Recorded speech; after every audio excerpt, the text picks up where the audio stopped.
Red Balloon Rock Talk. Hey, everybody. Welcome back. It's another episode of Mark and Jim on Lead Balloon Rock Talk. This is our picks of the week, and we got a good one this week for you guys. And hopefully, you'll take a listen to what we have to offer. And just going to give you a little bit of background information on the bands we've chosen. But let's get started here. So I'm going to turn this over to Jim here. Yeah.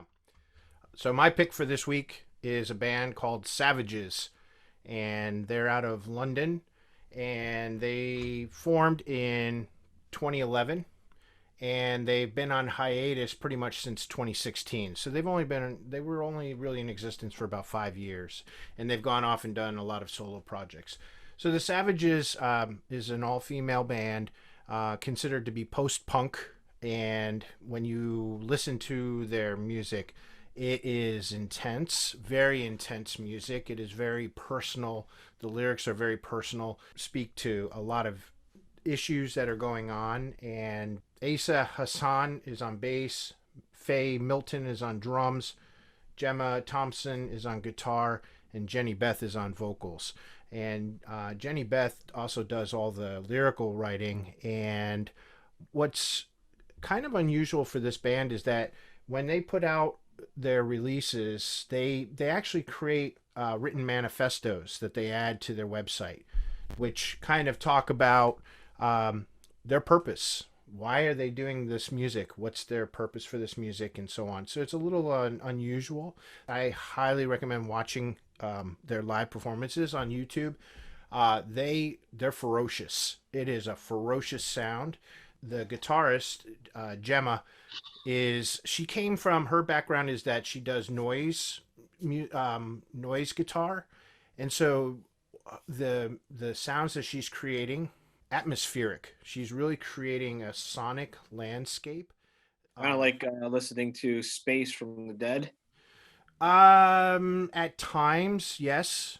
At times, it just is like in your face, grinding, and it's so being post punk. There's this drive, and so like I said, they put out two albums, and the albums are the first one was Silence Yourself, which came out in 2013, and then the second one was Adore Life, which came out in 2016. And if I were to recommend two songs on the first album, I would recommend Husbands, and you'll really get the sense of the punk vibe from that one. And then on Adore Life, the song Surrender, which just to listen to it for the bass part, she has this monstrous bass sound. And so that kind of gives you a little bit of the what to listen for in their songs. Powerful, powerful band, worth the time to listen to. Well, that's pretty cool stuff.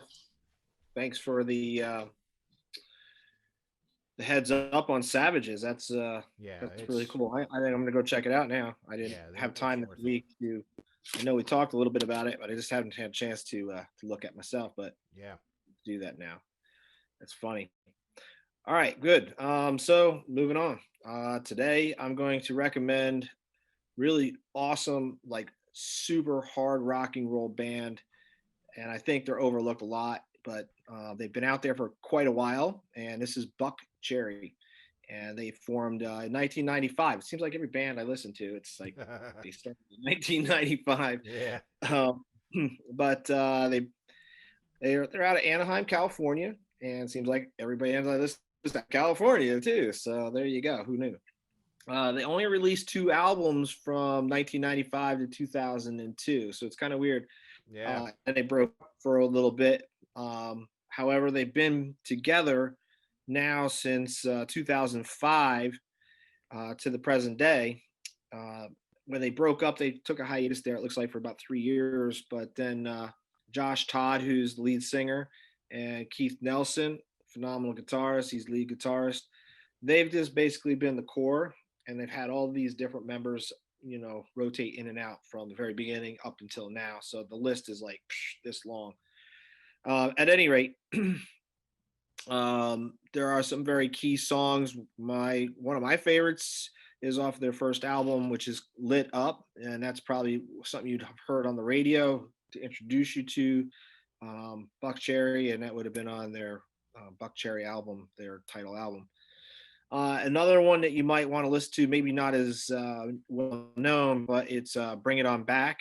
Um, that's a it's a really cool song, and you know what's neat about these guys is they're so hardcore, just like pounding your face, rock and roll, and then all of a sudden they'll come up and change it up with almost like a ballad, but it's not a true ballad, but it's like a ballad, and you go, wow, it's just like this, a roller coaster. So, um, at any rate, since the evolution of the 2005 regrouping, if you will, they have a total now of 8 albums up to this point. So they just put one out last year, and that's really kind of um, you know the synopsis I have for Buckcherry. I think they speak for themselves. Honestly, I think most people would have maybe heard of them, but they just aren't mainstream enough on rock stations at this point or anything. Hard rock and roll. It's almost like Well, you you don't mentioned hear one Motley song Crue a before whole we lot. started recording. Would that song have been widely played on radio? I believe so. I believe so. So it's lit up, and I'm not going to sing it for you because I can't sing. So there you go. There, but I'm glad of that. yeah, right. But they have other ones too. So I didn't want to. Their lyrical writing is pretty hardcore. Let's put it that way. It's to keep this a nice PG friendly kind of thing. Can't go much further than that. Yeah. So you'll have to just check it out on your own.